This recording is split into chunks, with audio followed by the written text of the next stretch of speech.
నమస్కారం. మీరు చూస్తున్నారు పూజా టీవీ. నేను లలిత సహస్ర. అయితే 2025 సంవత్సరం పూర్తి చేసుకొని 2026 సంవత్సరంకి అడుగుపెట్టాము. ఎంతో ఆశలతో ఎంతో భవిష్యత్తు ఉండబోతుందని చాలామంది ఎదురు చూస్తుంటారు. ముఖ్యంగా ద్వాదశ రాశుల వారైతే మరి గతంలో 2025 సంవత్సరంలో అనుభవించిన కొన్ని కష్టాలు, నష్టాలు, సుఖాలు, దుఃఖాలు కూడా మళ్ళీ కొనసాగించబోతున్నాయా? మరి కొంతమందికి ఏళ్ళనాటి శని అలాగే ఉండబోతుందా? మరి వాళ్ళకి శనిపీడ పోబోతుందా? ఏమైనా అదృష్టాలు, రాజయోగాలు రాబోతున్నాయా? ఇలా చాలా ఆసక్తికర విషయాలన్నీ కూడా మనం ఈరోజు తెలుసుకుందాం. మరి ఈ విషయాలన్నీ కూడా తెలియజేయడానికి ప్రస్తుతం మనతో పాటు ఉన్నారు ప్రముఖ జ్యోతిష్య నిపుణులు శ్రీ శ్రీ చక్ర ఉపాసకులు మరికంఠ శర్మ గురువు గారు. నమస్కారం గురుగారు. పరమేశ్వరార్పణమస్తు. గురుగారు, ఇక ఆఖరి రాశి మీనరాశి. మీనరాశి వారికి కూడా ఏళ్ళనాటి శని ఉందని విన్నాను కొన్ని సందర్భాల్లో. మరి ఏళ్ళనాటి శని అనేది వీరికి ఇంకా కొనసాగించే ఆస్కారం ఉందా? మరి శనిదేవుడు అనుగ్రహం ఈసారైనా వాళ్ళ మీద కలుగుతుందా? మీనరాశి వారు ఎటువంటి దోష పరిహారాలు చేస్తే వారికి కాలం మారుతుంది? అవి ఏమైనా ఉంటే చెప్తారా మా కోసం? 2026లో మీనరాశి వారి దగ్గరికి వచ్చేసరికి ఏమిటంటే, ఆర్థికంగా వీరు ఇతరులనే నమ్ముతారు తప్ప వాళ్ళని వాళ్ళు నమ్మరు. ఒక స్ట్రాటజీ, నేను అనవసరంగా నా మీద ఎందుకు పెట్టుకోవడం, ఇతని మీద పెడదామని చెప్పి అతను ఒక బినామీని ఏర్పాటు చేసుకునే అవకాశాలు ఎక్కువ లభిస్తూ ఉన్నాయి. పైగా మీనరాశి వారు జనవరి 22వ తారీఖు నుంచి ప్రారంభం చేసుకుని జూన్ 10వ తారీఖు వరకు కూడా ఎవరిని నమ్మరు. వారిని వారు నమ్ముకోవడానికి కూడా చాలా ఇబ్బంది పడుతూ ఉంటారు. నమ్మకం అనేటువంటిది ఎక్కడా లేదు అని చెప్పి వీరు ఎంతసేపటికి కూడా గోప్యంగానే పనులు చేస్తారు.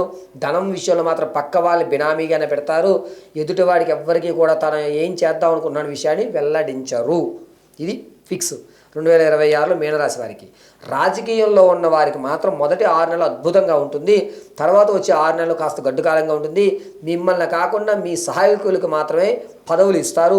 దీనివల్ల మీరు కాస్త ఇబ్బందులు పడే అవకాశం లభిస్తుంది.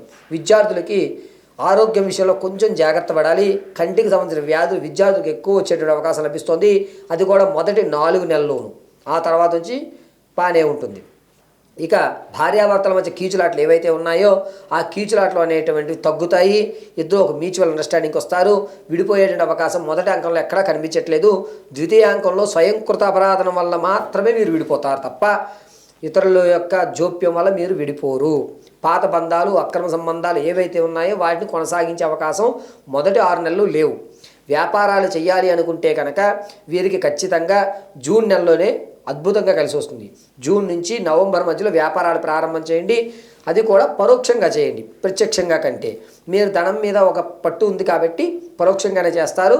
మీరు చేసేటువంటి వ్యాపారాలు వచ్చేసరికి ఈ పశువులకు సంబంధించి కానీ, పెట్ డాగ్స్కి సంబంధించి కానీ, వాటి ఫుడ్కి సంబంధించి కానీ, అదేవిధంగా ఈ వెంట్రుకలకు, జుట్టులకు సంబంధించినటువంటి పీచు పదార్థాలకు సంబంధించి కానీ అయితే అద్భుతంగా వీళ్ళకి కలిసి వస్తుంది.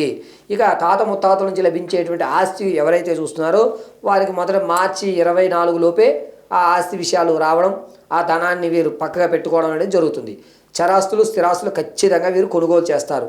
అది కూడా జూన్ 8 లోపు ఖచ్చితంగా గృహాన్ని అయితే మీనరాశి వారు కొనుగోలు చేసి ఆనందదాయకంగా ఉంటారు. మీ యొక్క బంధువర్గంలో మీకంటూ ఒక ప్రత్యేకమైన స్థానాన్ని ఏర్పరచుకుంటుంటారు. వివాహం కోసం ఎవరైతే చూస్తున్నారో వారికి ఈ జనవరి 8వ తారీఖు నుంచి ప్రారంభం చేసుకుని మే 23వ తారీఖు మధ్యలో మంచి సంబంధం అనేటువంటిది ఏర్పడుతోంది. చక్కగా పరిశీలన చేసుకుని వివాహాన్ని గావించండి. ఇక ఆరోగ్యం విషయం దగ్గరికి వచ్చేసరికి మీనరాశి వారికి ఫిబ్రవరి 24వ తారీఖు నుంచి ఆగస్టు 8వ తారీఖు మధ్యలో ప్రమాదాలు జరుగుతున్నాయి.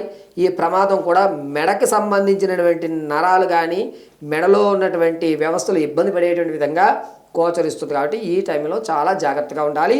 ఈ రాశి వారు ప్రతిరోజు కూడా శ్వేత గణపతిని కానీ లేదా ఏకదంత గణపతి ఆరాధన చేయడం అనేటువంటిది అత్యంత శ్రేయస్కరం.